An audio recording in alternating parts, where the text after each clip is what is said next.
This is week 5 of the Forest of Life Venus calendar, in which we study the fives and the sphere of Geburah.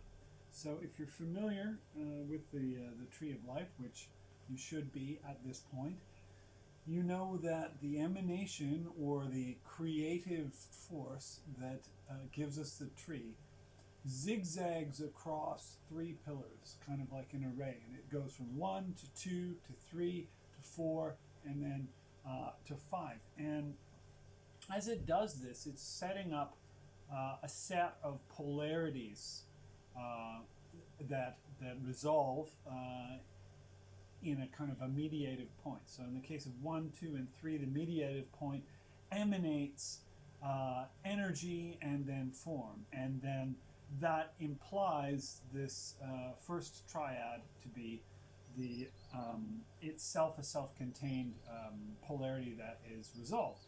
But perhaps it leans a little bit too close to the idea of the first principle. So what happens is a second triad emerges, 4, 5, and then 6. So 4, which is to say mercy, has established a situation that is largely permissive, like fundamentally and totally permissive. And there is a sense of tremendous power in the 4s. And remember, we talked about the tetractys of the decad, which is the fact that 4 is the bridge between 1 and 10. This gives 4 a powerful, privileged position in relation to the unfolding of the cosmological scheme. And one of the things we've noticed about the 4s is they're all good, but there's always a little bit of something dissatisfying in each of the 4s. So if you recall the 4 of Cups, in which this is very, very obvious, somebody's receiving in the RWS, somebody's receiving another cup on top of all the cups they already have, and they don't really know how to feel excited about it anymore. So that implies a kind of blaseness. Of course, Crowley is going to call that luxury, and his luxury card is kind of grayish. It's kind of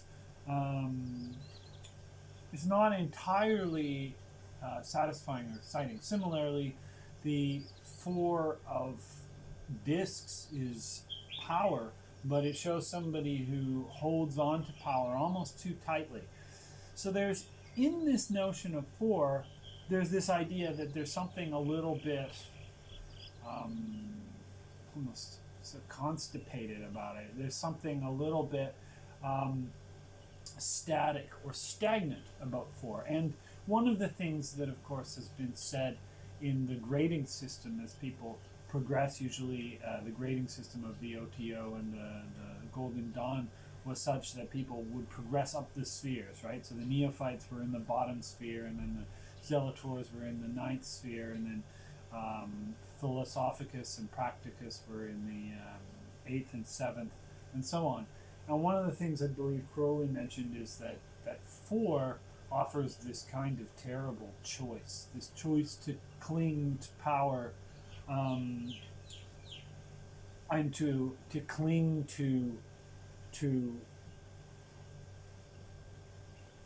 peace in a way as a kind of power, to establish a fortress, if you will. And of course, the idea was that this is ultimately undesirable because it implies stasis and a lack of change, a resistance to change. So there is a potential for the 4s to turn into dictatorship. And 4s connect to the emperor, of course, the emperor's patriarchal power. So there is this tendency for that energy to lock into place and not to allow change, to establish a sort of excessively conservative regime. And so, like with all of the energies, there's a rising wave where that energy is efficient and it hits a climax where it becomes dominant, and then it has a deficient phase. And during the deficient phase, the unbalanced phase, there's usually another counterpower emerging, almost as if it's dealing with the fallout from the success of the first power. So 4 is successful, but the fallout from that success is producing conditions where a 5th power is emerging. And the 5th power is Geburah. And I've built an altar because altar making is something that we've sort of established in class 4 or week 4. So we're going to keep making altars. And so here's an altar to 5. And I've got the 5s set up. The thing that you can notice, if you get your RWS or any tarot you like, the thing to notice about the 5s is that they show undesirable circumstances, but there's always a beam of light. There's always a little bit of hope or positivity at the core of it, which is interesting because it's the opposite situation from the 4s. The 4s show positive, desirable circumstances with a seed of rot in them. And here we have degraded circumstances with a seed of light in them. So this is very similar to the yin and the yang. So we have the king at war and the king at peace. The king at war, of course, is Geburah, and the king at peace is chesed. Now, if you want to look at this in terms of, I guess, the concept of enforcement, you could see police in chesed, right? Internal enforcement, keeping the peace, and military in Geburah. External enforcement. Or external defense, presumably. Now, of course, both of these institutions we see, exemplifying unbalanced forms all the time. In fact, it's rare to see them anything other than unbalanced at this stage of the world, right? So these would be unbalanced forms, which are called Keliphoth. Keliphoth are the adverse sephira. It means shells. And the concept of the Keliphoth comes from the idea that in the initial stages of the formation of the universe, and you can read this, of course you can read this, as a narrative of creation, or as a sort of a psychology of the development of thought and soul. But in the early stages, there was the Ein Sof, which is the limitless. The Ein Sof contracts a portion of itself, or allows itself to play as if there is a portion that it is not. And into that space, there are beams of light shown, which are meant to be reflections in the human world of the divine. Except the thing is that the vessels, the Sephiroth, meant to hold those sparks of effulgence from the Ein Sof, they're insufficient. They can't hold it. So what happens is the sparks become isolated, and the sparks fall into the abyss, and they're isolated by shells or Keliphoth. So part of the point of this larger Kabbalistic scheme is to ameliorate the influence of the shells or the Keliphoth, to rescue the sparks that are trapped within unbalanced force or alienated force and restore them to interconnection. And this is why the tarot, when empowered by the Kabbalah, and they're not the same thing, but they have a sort of a symbiosis, right? When the tarot is empowered by the Kabbalah, it becomes more than a fortune-telling tool, and becomes a kind of a roadmap to how to perform this healing effect, which is called tikkun, restoration, which is recovering sparks of light from the abyss or from the Keliphoth. So right now we're looking at this situation where the organs of government in the world are often very unbalanced, as are ourselves. And so we're looking to perform a kind of a spiritual medicine using the tarot and using anything else at our disposal to recover the awareness of interconnection. So how does Geburah fit into this? Well, Geburah is said to be the place at which, during the initial emanation of the tree of life, this attempt to create Adam Kadmon, the universal archetypal person, at this stage, the formation, you have chesed forming pure permissiveness, and then this idea that, well, we have to create discipline. The permissiveness has hit its peak, and a new phase is developing, which is severity, which involves saying that there's an outside and an inside, and how do you protect your space? It's about creating boundaries, right? So here's the thing: is this goes too far and produces the fragmentation. So it came out of Geburah, and in particular, it came out of a quality of Geburah known as pachad, which means fear. So when fear emerged, it produced this this alienation of the self from the other, and the calcification of the shells, if you will. And that's really, I think, the point at which we can really properly say that the abyss forms as abyss, as alienating separation from above and below. And so our job is going to actually be to ameliorate that alienation. And to do so, we have to recover the sparks from Chesed and Geburah, as well as everywhere else. And so what do I think of when I think of a balanced form of Geburah force? Geburah is severity. So in a balanced form, this means discipline, passion, focus. You can see someone who's mastered martial arts, who is in a way sublimated violence as a master of the Geburah energy.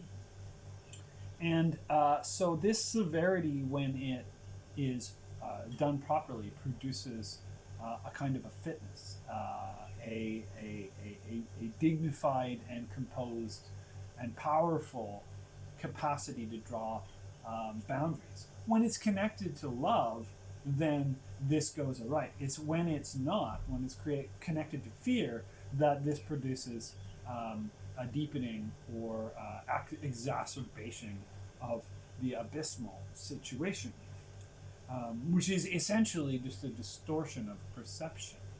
Arguably, it doesn't exist except as a kind of a collective mental illness or schizophrenia.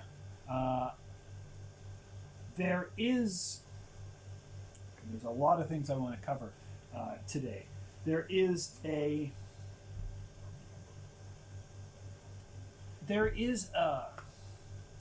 almost universal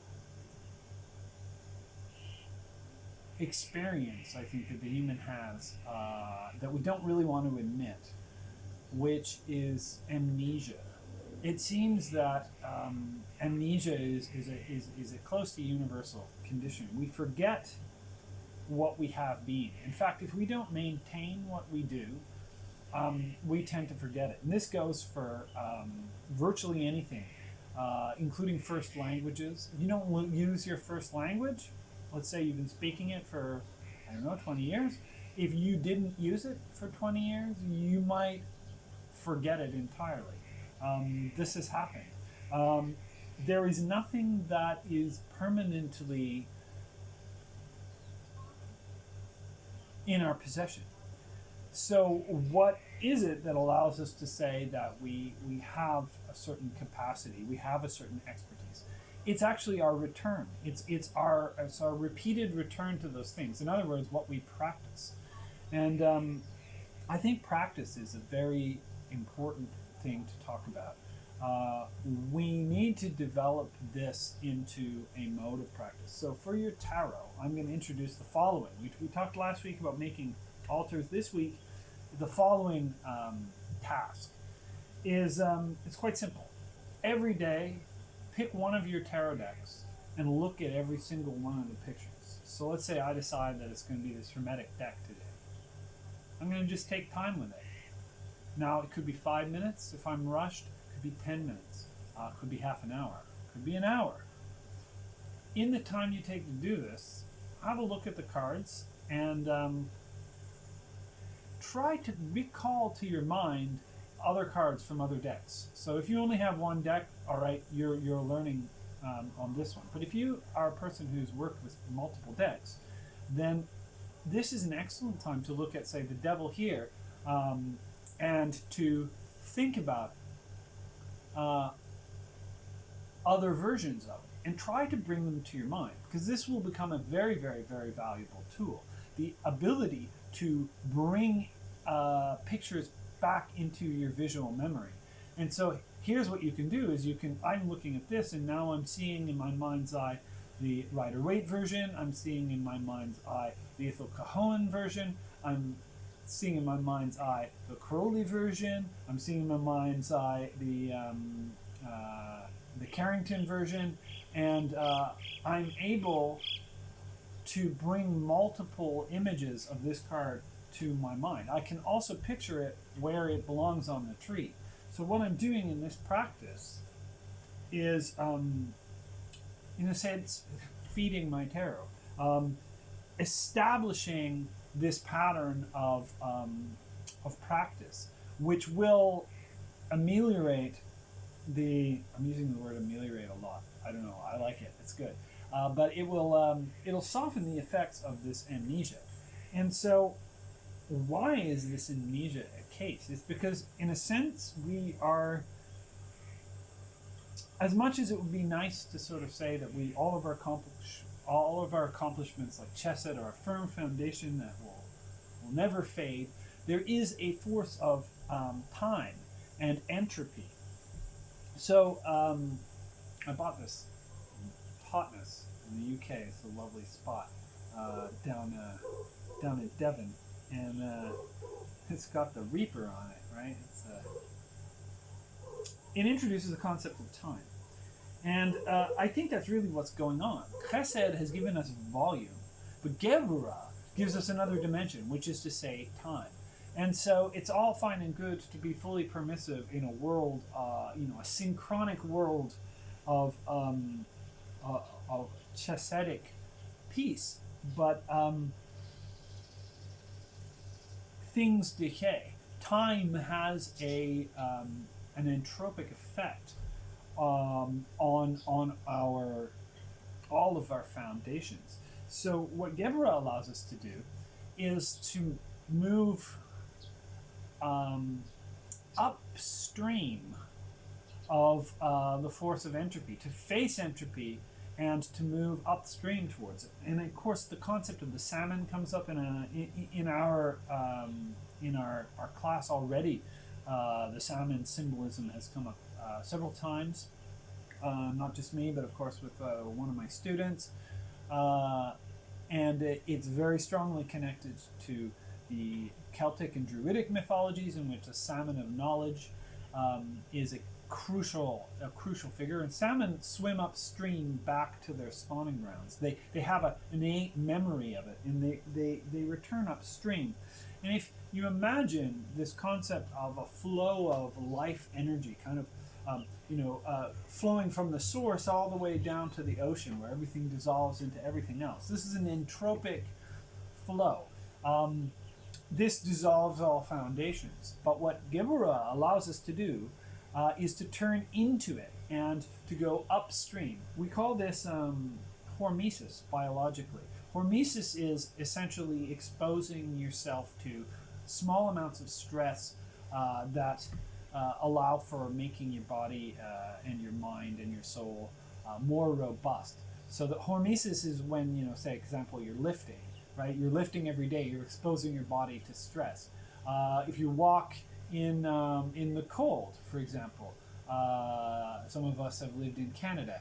There's a certain amount of hormesis involved, right? We're exposing our body to stress, but it enables our body to come back in response to that and become more robust. This is exactly what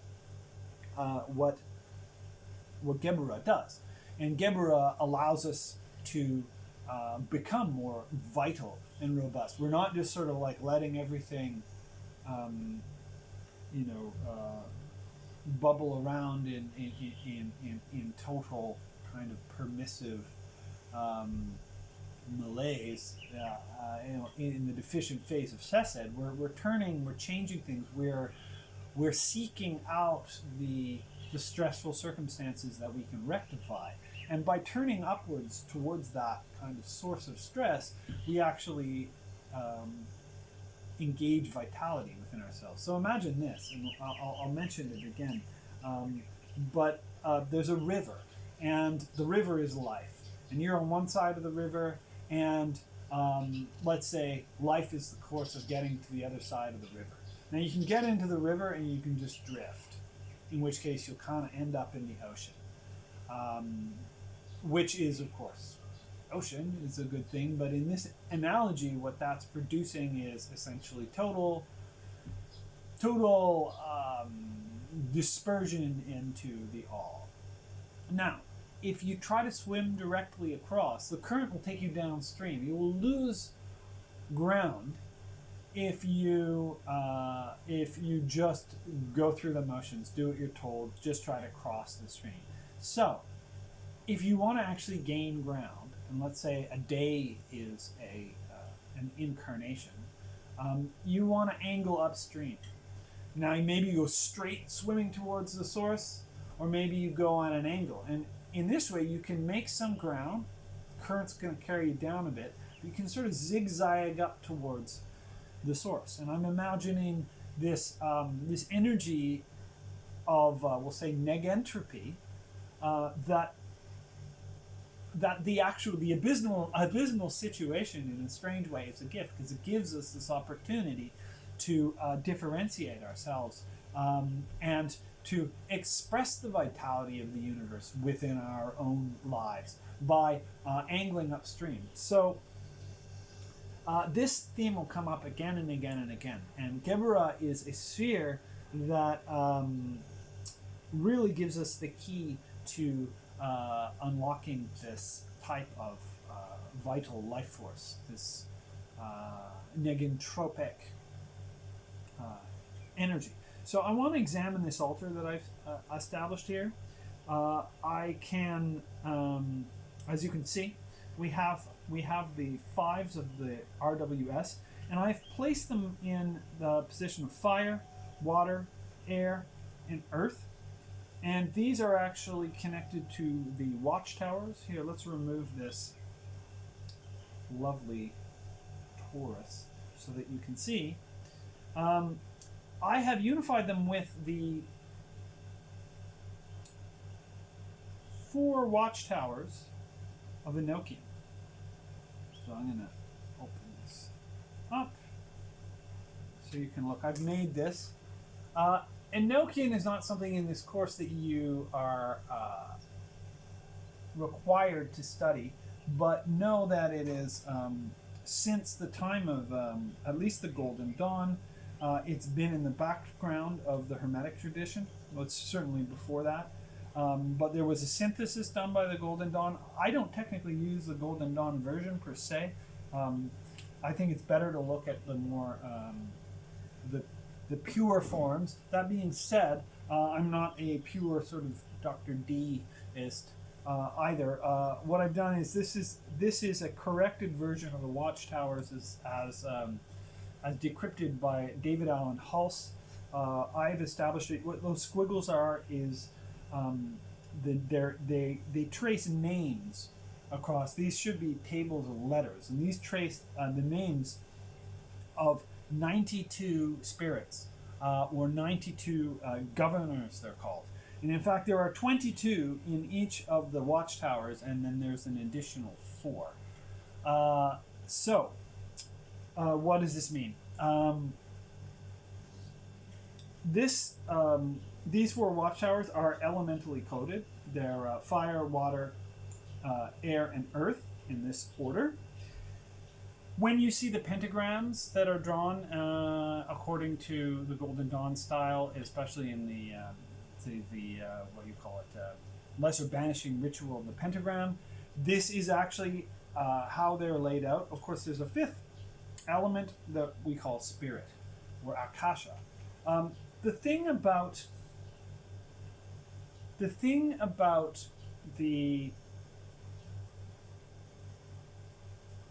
Kabbalah is it doesn't make the fifth element very explicit at all. The fifth element is always tacit.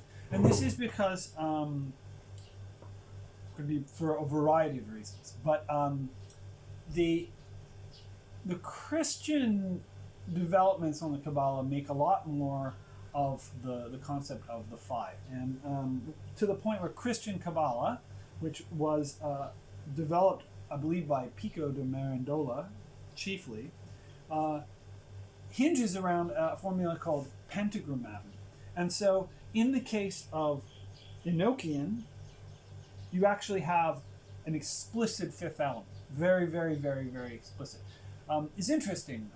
Crowley at one point wrote, it's when you make when you start working with the fifth element, the element of blending, that you really end up, well, he says, in a position to cause trouble for yourself, which is true.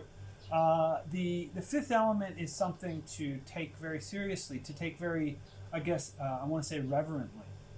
And let's talk a bit about how the fifth element comes to play. In the tarot, there is no fifth suit, although we can imply that the place of mixing, the place of combination, which is our own souls, is that fifth space. Now, the thing about the concept of five is the concept of five, when added to four, introduces the element of time. And time has phases. So let me show you some examples of how we might model these phases. So,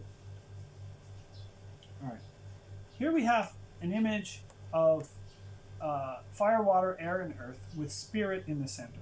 Very similar, of course, to this image here. The four watchtowers and the fifth tablet of union in the center. So this is similar to this. It's a square plane with spirit as the unifying force. You can imagine the five sparks in our meditation during our class, if you're in the class, as being basically this logic. Okay, so this is to imagine the element of spirit on the same plane as the four other elements. Now, if you were to take that spirit and elevate it to a higher plane, you would have a pyramid. This is essentially a Cheops style pyramid with a square base and an apex above it. So this is the symbol of negentropy. This is the symbol of spirit above the material world, striving towards the source, and the creation of stable structures, if you will. Imagine, you're carried downstream, but the salmon is moving upstream, where it's going to spawn, which will produce more salmon. So there is the upstream movement, is this force of life striving against the movement of death. Now, similarly, of course, now that we're now out of symmetry, right? Odd numbers are asymmetrical. So this is out of symmetry, which means that it's going to have a second, I guess, modality, which is where you have the spirit on the bottom. Now, the spirit on below the material elements implies entropy, and it implies essentially the ocean. If the upright pentagram implies the source, the downward pentagram implies the destination. Now, what we can do with these two pyramids, right, is we can make very explicit the lines. And you'll notice that I've actually added, where did I put that?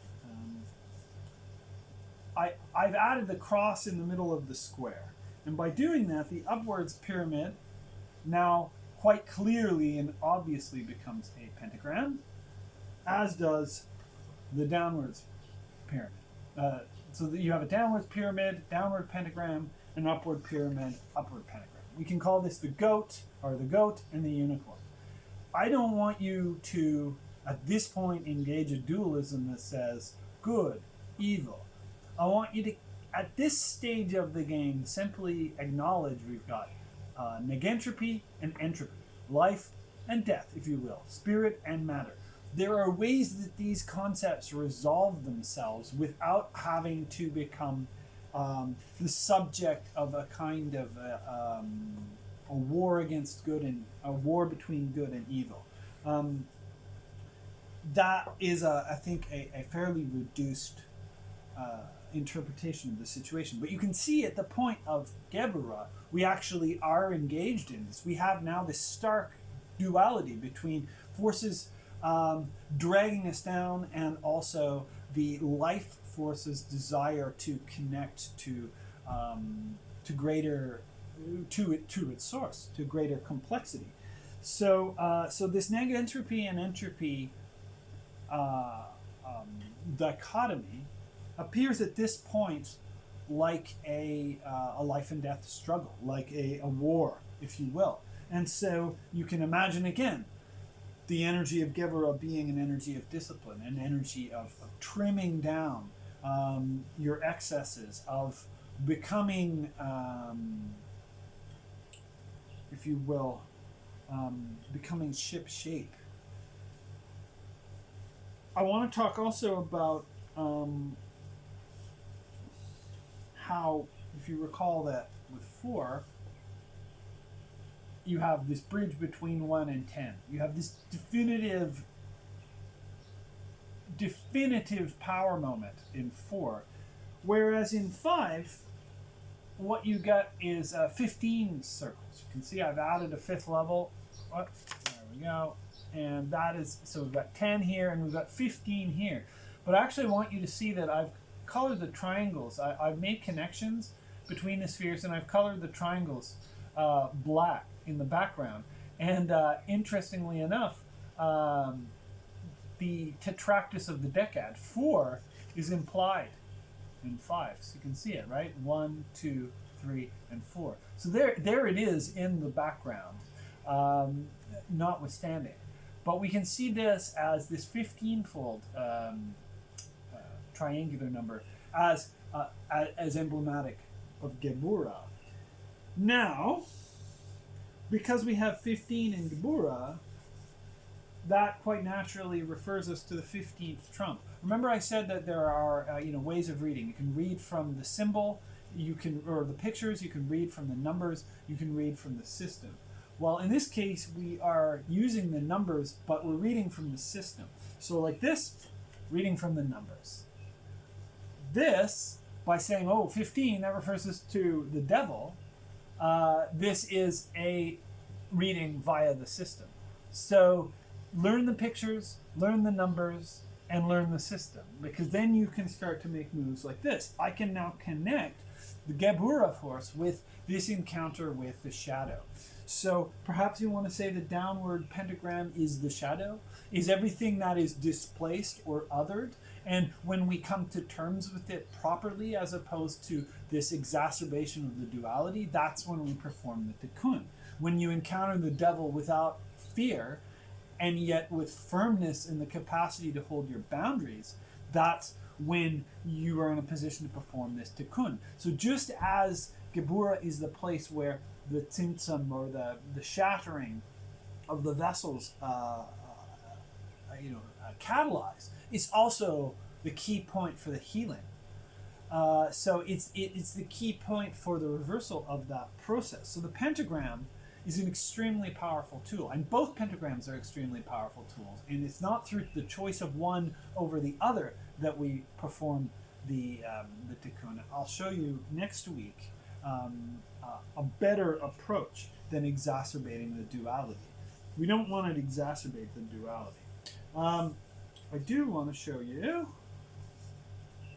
a few more things on pentagrammaton. We talked about tetragrammaton. Remember, okay, we've got tetragrammaton hiding out in the background, this anthropomorphic figure and the name of God, right? And so we can look at pentagrammaton as tetragrammaton with the letter shin essentially inserted in the center. This is something that Pico Mirandola, I believe, innovated, which is to say, Yahweh with the spirit, the triple spirit, Shin has the value of 300.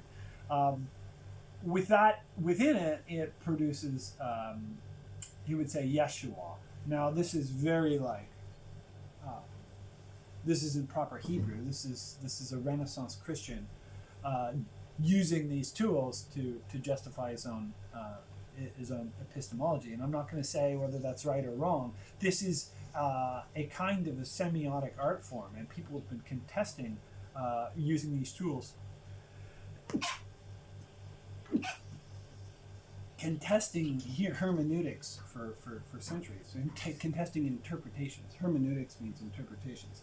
Hermes. Now, it's interesting. We can see that this character becomes crowned with the shin.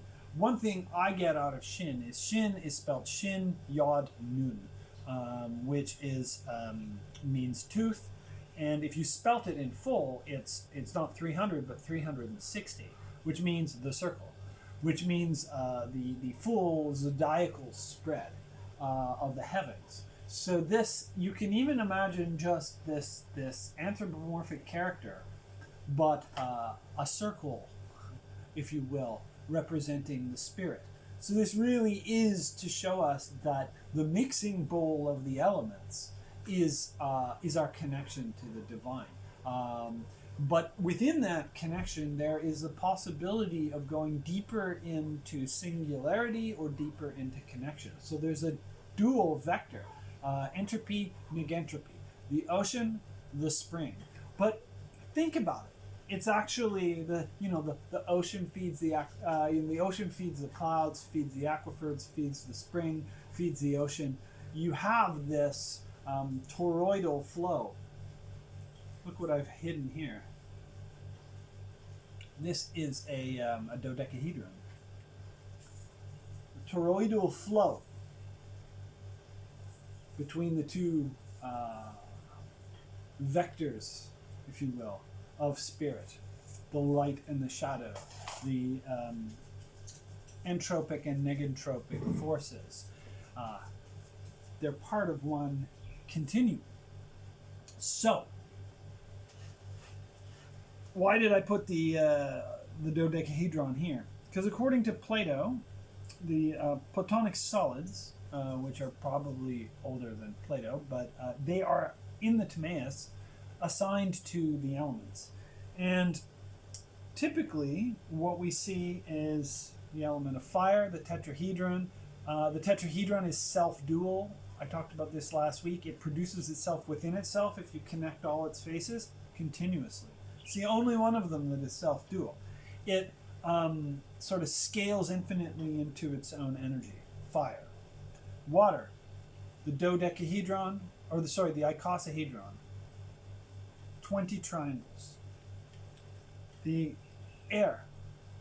The octahedron. 8 triangles. And Earth, the cube. So, technically all of them are made of triangles, with the exception of the dodecahedron. The cube each face has 4 triangles in it, essentially. But the dodecahedron is tiled with pentagons. So the pentagon is the symbol of the 5, and the dodecahedron is the symbol of that which unifies the 5. Interestingly, while fire is self-dual, water and spirit, or the icosahedron, if you connect all the faces, will produce a dodecahedron. Dodecahedron will produce an icosahedron. This is kind of interesting for those studying Enochian, because the Enochian water watchtower actually is the place which contains the link. It's where the system usually starts, and it contains the link to this central space. So there seems to be in the Enochian system a logic that follows the fact that these two solids are dual. And then air and earth are dual. So if I put a point in the center of each of these faces and I connect them, it will form an octahedron.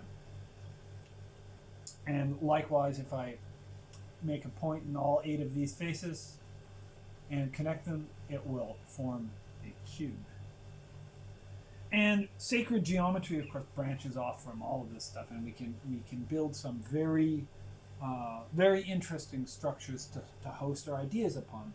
But I want to get back into, okay, what is all this stuff for the tarot? It's essentially a kind of modular set of armatures or chassis on which we can associate our memories, our thoughts, our compendia of wisdom, which we will gradually accumulate reading tarot, studying tarot, daily, absorbing tarot in some way or another. It will start to fall into these crystalline patterns. And these will combine and recombine and transform and retransform in various different ways, as if it's a living process, which is exactly what it is. And it produces a coherence of thought, no, coherence of soul that brings us towards, sacred consciousness, essentially. Towards tikkun, towards healing the rift between above and below. And so, Geburah, the force of 5, has a lot of essentially harsh kind of energy in it, but it's all an opportunity to practice these behaviors that will get us closer to connection.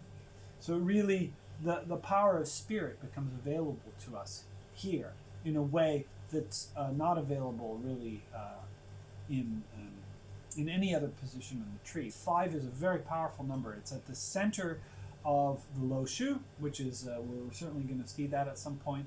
But if you get the numbers 1 to 9 and you put them into a 3x3 grid with a magical square, basically, it's called the lo shu in China. It will always, the 5 will be in the center. 5 is the number of the human. It is the number of having this bivalent choice.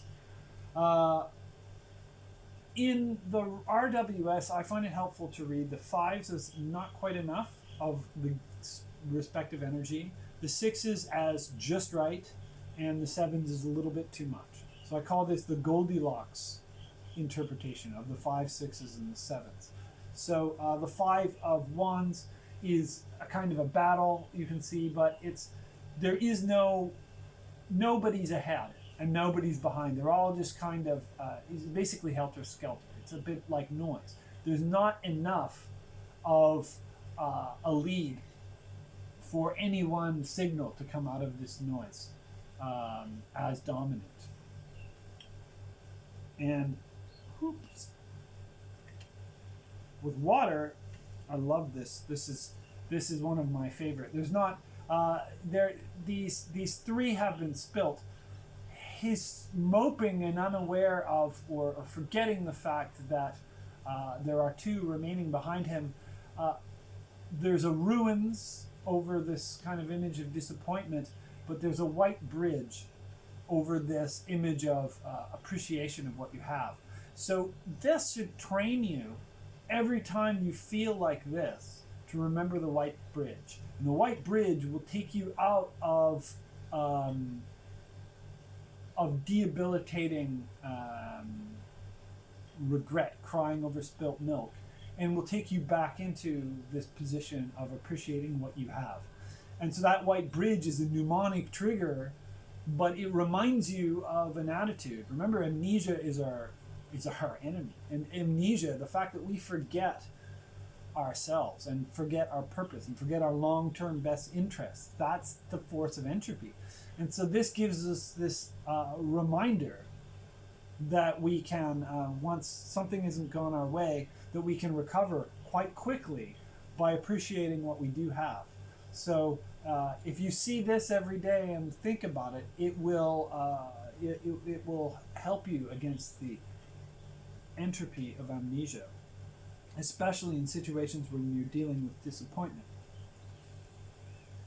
And here's a reminder that defeat is caused in large part due to ceasing your battle or assuming defeat before it's even happened. These people have dropped their swords. They've been convinced essentially to fold their hands before the cards have been shown, and this person is cleaning up. So this is, of course, an image of taking advantage or disarming your opponents, perhaps using psychological tactics to get them to fold, but otherwise rounding up their weapons. So this can be something as a reminder not to allow that to happen to you. The Lord of Defeat, don't be defeated by your own negative words. Also to take advantage of or try to bring out the internal defeat of forces that try to harm you. So defang your enemies and take their weapons. So this is opportunistic for sure, but this is how a battle is won before it's fought. And then of course we have the Lord of Material Troubles. I had some people say things I read online. Well, look at them. They're beggars, and one of them's obviously a leper. And they're outside in the cold next to a church, and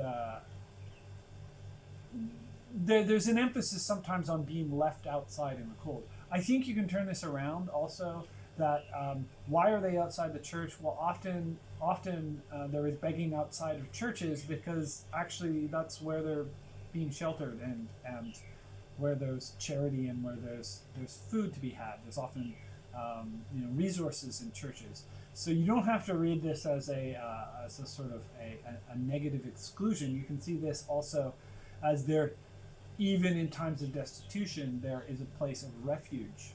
So you can find refuge in spirituality. You can find refuge in religion. In different kinds of organizations that provide help for people who are destitute. So I see then again there is light in this card as well as the obvious darkness. There is a sense of how we can make the world better for people as well. And also these two people are sticking together through the winter. They have each other's back. I like that about this card. So you'll notice what I'm trying to do is find all the positive things in these cards. Just as I looked before and I found some of the negative things, I'm finding the positive things in the fives, because this is what we do, right? When in the yang, you study the yin. When in the yin, you study the yang. And this counterbalance is what keeps us, again, robust, right? Hormesis. Oh, that's a fire. Oh, I've done them all. There we go. So remember that if you wonder where the fifth element is in the tarot, it's probably here on the back. The element of spirit. We don't usually think about what do you ascribe to the back of the cards, but I would ascribe the element of spirit to the back of the cards. I think that's the backs are actually quite important, which is why this version of the RWS is quite nice, because it has the original backs, and it's even got this 5-petal flower, right? It's a 5-petal flower with a 5-petal flower inside of it, showing how the pentagram, and I didn't show this, but the pentagram, the upright pentagram, has a downward facing pentagon.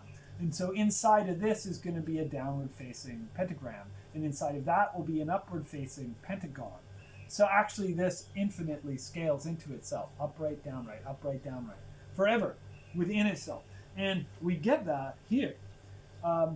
This also shows up on the death card, which is why it's appropriate to talk about death and mortality.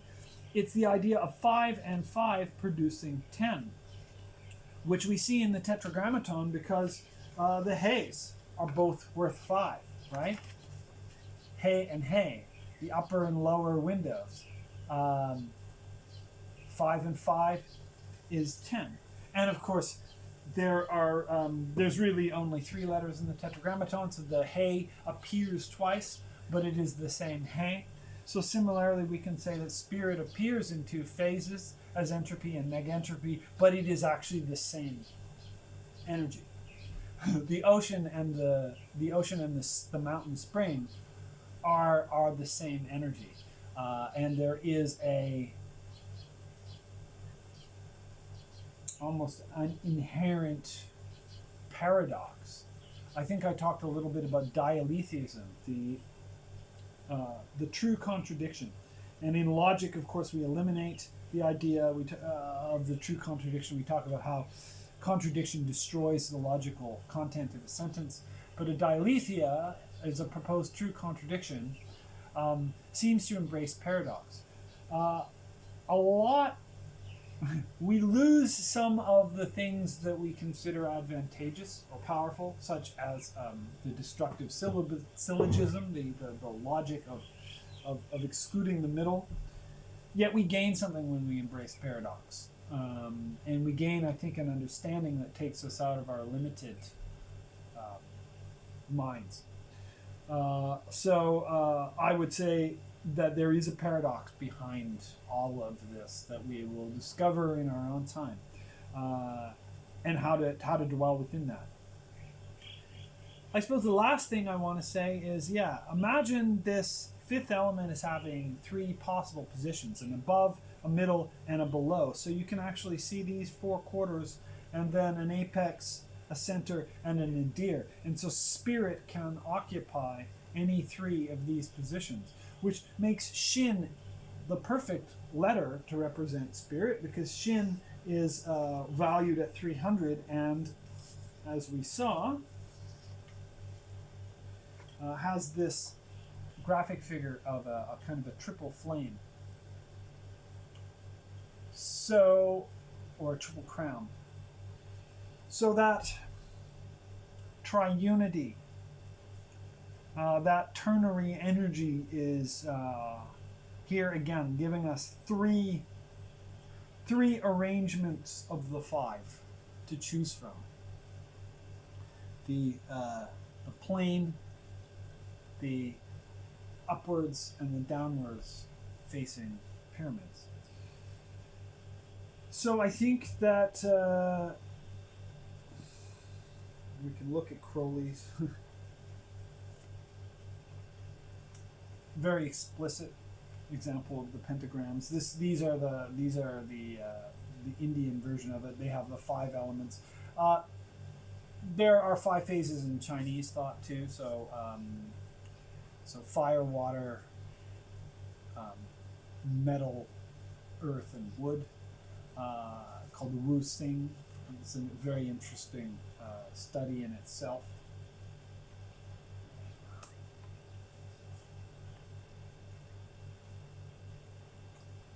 I think it's important to just remember that in these caustic experiences, there's always an opportunity to perform tikkun in a way that is kind of absent from the 4s. So there's always an opportunity here to do something that restores our connection to the universe, to the divine whole.